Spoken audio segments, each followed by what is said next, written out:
Hi guys! Welcome back to my YouTube channel. Good morning, good afternoon, good evening sa ating lahat. Saan man tayo sulok ng mundo. Sana'y nasa mabuti tayong kalagayan at ligtas sa anuman masamang kapahamakan. At bago ang lahat, shoutout muna tayo sa founder ng Kalingap, Kuya Bal Santos Matubang at Edna Vlogs, Kalingap Rab. Siyempre kay Jack Matubang at sa lahat ng mga sponsor na walang sawa tumulong sa mga nangangailangan, more blessing to come. At siyempre, shoutout sa Kalingap Strikers.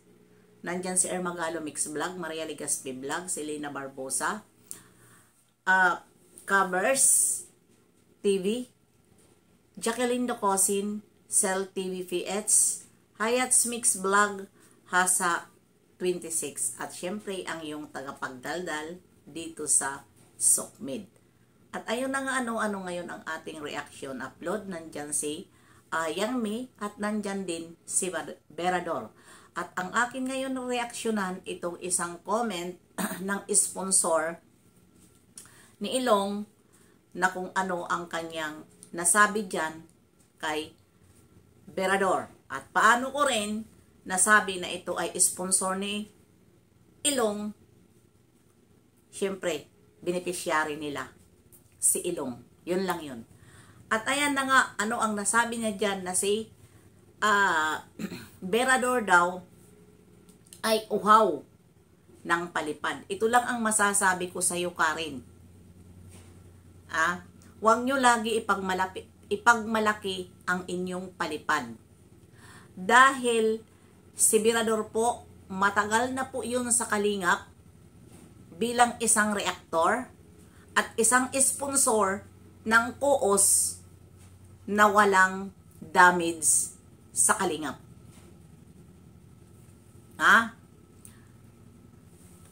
Yung mga palipad ninyo na lagi nyo bukang bibig, isaksak nyo yan sa inyong mga baga. At hindi po, ibig sabihin, nagpapainggit kayo sa inyong mga palipad. Dahil palipad lagi ang inyong nasa comment section, lahat ng mga nagre-react sa inyo, yan ang inyong pambato, ang palipad ninyo. Yun ba yun?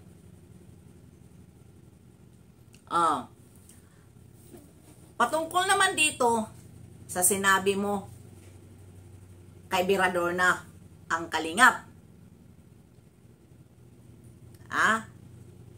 Matagal na si Berador na sa Kalingap.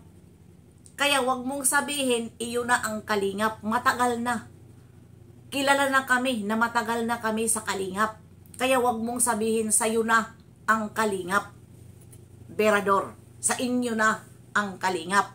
Sa amin talaga ang Kalingap. Dahil matagal na kami na mga reaktor. Kayo, di ba mga bagong sulpot kayo? Pero kayo pa, itong sponsor ko no, na sobra ang hambog.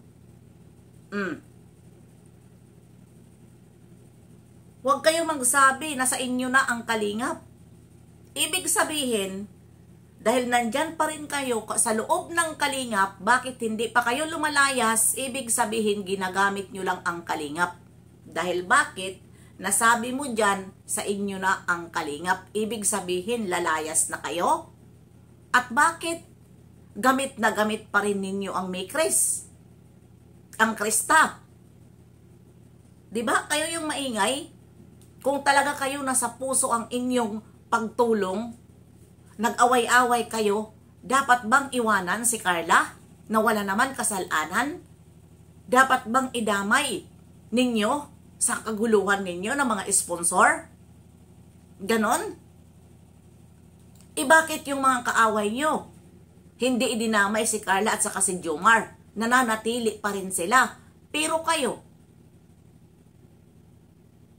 hindi tunay. Diba talagang hindi lang ang kalaban nyo dyan sa nag-away-away kayong mga group, hindi lang pala sila ang kalaban nyo. Totoo ng mga kalaban nyo na Jumcar 23 na talagang manggagamit kayo. Dahil dyan sa pinakita nyo na iniwan nyo ang dalawa na walang kasalanan sa inyo kung talagang minahal nyo ang dalawa dahil dyan kayo nakilala, hindi nyo iniwan, ipinaglaban nyo. Diba? Pero ano ang ginawa ninyo? Lumipat kayo. Dahil mga pasikat kayo. Dahil ang akala nyo, laglag na ang Jumcar. Akala nyo, wala nang views. Kaya lumipat kayo dahil ang akala nyo na si Chris magbabiral kayo kay Krista. Ikilala na kayo ng mga viewer ng Kalingap. Paano pa? Diba? Kayo ang magulo. Dahil tingnan nyo naman ang inyong mga GC sa ngayon na bago. Diba? Nilapa nyo si Kalingap Rob sa inyong mga tulong. Tapos ngayon, nagmamalaki kayo? Sasabihin ninyo, sa amin na ang Kalingap, kay Birador na ang Kalingap? Matagal na po si Birador sa Kalingap at walang problema. Nabuking lang kayo? Diyan at pinaggagawa nyo sa GC nyo? Yan agad? O diba mga palaaway lang kayo? Mga hambog lang kayo? Kung ano ang inyong dito sa Kalingap? Puro pariho kayo, mga grupo dyan, mga manggagamit. Bakit hindi na lang kayo magtayo sa sarili inyong grupo at lumayas kayo sa Kalingap? Dahil ang pinagmamalaki ninyo, mga sponsor kayo, tagapalipad kayo, kaya kayo ang kampihan. Diba? Ngayon, pag kinakampihan na kayo, sasabihin nyo na sa inyo ang huling halakhak. Tingnan nyo ang ginawa nyo dyan sa beneficiary nyong Ilong noong time na nagalit si Kuya Bal. Hindi ba nagsayaw? Nagsayaw. At kawawa naman yung taong pinagalitan ni Kuya Bal. At nagalit si Kuya Bal kung ano-ano ang sinasabi ng dahil lang sa pagkampi. Dahil hindi alam ni Kuya Bal ang mga plano nyo. Dinadamay nyo, tapos ngayon, ganun ang style nyo pag hindi kayo kinakampihan. Kasi ang gusto nyo, may malaglag na reaktor, may malaglag kasi kayo ang sa Kalingap. Wagi. At lahat ng mga gusto nyo masusunod.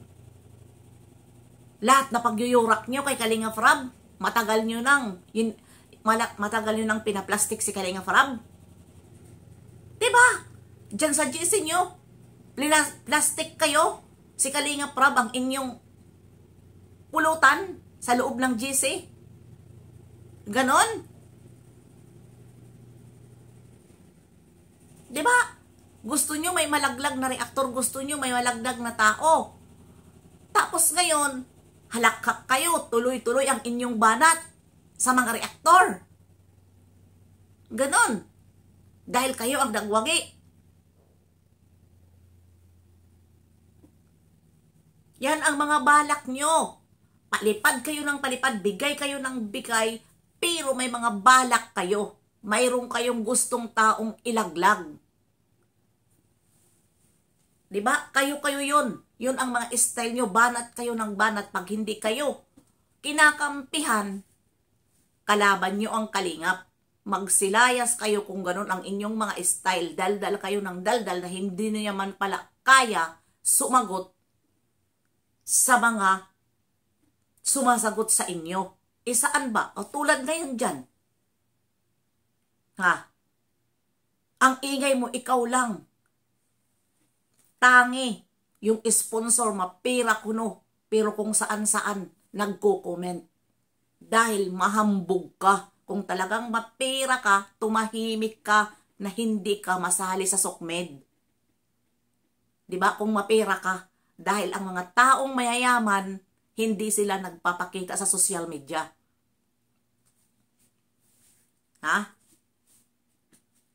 Yung mga hindi involved maliban na lang doon sa mga mayayaman na mga politics, na mga ganyan. Kasi nila talaga yan. Pero katulad sa inyo na nagpapanggap na may pera, na wala naman, hindi naman kilala sa government, na mga mamapipera, tumahimik. Yan ang tunay na sponsor nagtutulong na walang salitang ginagawa. Ha? Walang salitang binibitiwan. Sorry, walang salitang ginagawa. Walang salitang binibitiwan. Yun lang yun.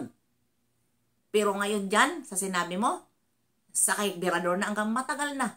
Huwag kang mag-alala, matagal na. Kayo lang itong mga sampid na nagsipuntahan dito at nagpayaman sa isang beneficiary nyo. O wala kaming pakialam kung payamanin nyo. Diba? Dahil choose nyo yan kung sino ang inyong tulungan. Ayan, natulungan nyo si Ilong. Good job. Congratulations, Ilong. At hindi ka na maghihirap na katulad sa akin na isa lang naman na taga-kuskus na mayabang. Diba? Yabang mo, Ilong. Super yabang ka. Pansin na pansin ko. Mamaya abangan natin at ididiretso natin itong ating usapan. Bye-bye! See you next live and upload. God bless ating lahat.